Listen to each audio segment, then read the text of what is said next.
digging for bones for Kieran. You look peaceful on white sand. Your wind-warm strand stands static stalactite. A fist raised to fight solar rays that poke form from behind that dust cloud. Your knuckles are pink as you pick for treasure, senses pricked by the shoreline, my Caledonian child. And we dig through time to sand dunes, and the wind whistles hunger tunes, and I see ruins on that horizon, a million steamships sailing out to sea, and their bodies pile high in you and me, my son. And as you scour for sea glass, I am forever digging their bones in my mindscape.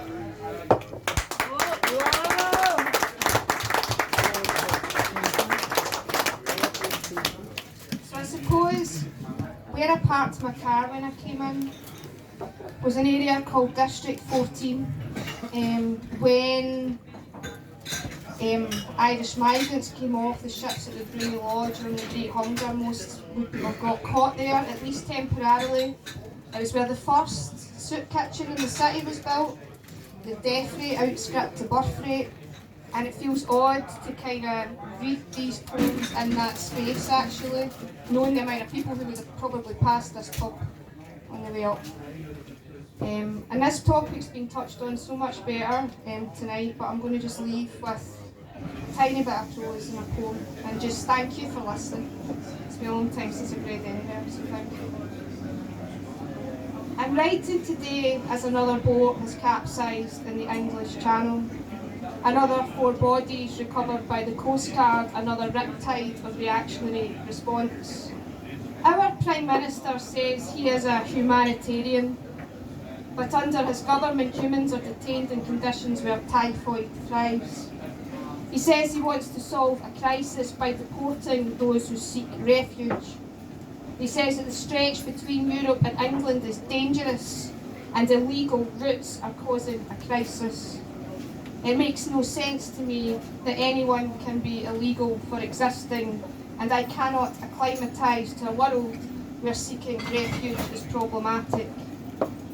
From the first waves up the Brunei Lodge to children photographed face down on Europe's beaches, the word refugee has morphed into migrant. Refugees have went from being defined as people in crisis to those whose mere existence in our spaces is causing a crisis.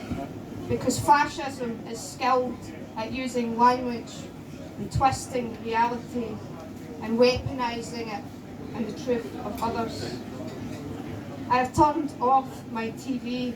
I would like to throw it from the window.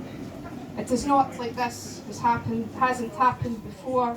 It is not like it doesn't play out in the same way. I am so sick of this shite. Because 1,000 floods burst the banks of the Clyde each day in 1848 had it not been for people. Because the undead sailed in coffins from Derry, where Irish fever spilled for the foil to boil the banks with typhoid, and then the young scratched with fleas for starving rats to be sacked and abandoned in Glasgow slums, where they were feared and greeted by no one. And then when my family arrived here, they didn't flee famine nor civil war. Their guilt up was already black within Gortamore, with names that were warning signs on windows. And then no work or trade gave way for forgotten faiths and altered names and tags, just like Tarrier, Terrorist, and Take. So with coffins only made of mahogany today, they're tarpaulin and waves, no Kilkenny's mass graves, but the beds of the Aegean Sea. Because that road for Damascus is stacked with similarities that even Saul could see. Flotsam built children lying beaches, their flesh bloated and grey like typhus, with parents' skeleton faces lining security gates and fences, and wires poked with frail, famine hands, and their lips are stitched and their stomachs are pitted as Joe McDonnell or Bobby Sands. And they still want me to say that they're not like us, and they don't belong like us. I'll never forget that my Scotland's been cut by refugees, and I'm privileged because my sisters made those journeys for me, so as a child I could watch the couch and TV. Miles, with pipe bombs and peace walls, and God, I will not fall silent, but stand tall, and I will stand proud, and I will stand in solidarity with every displaced person residing in Scotland. Thank you.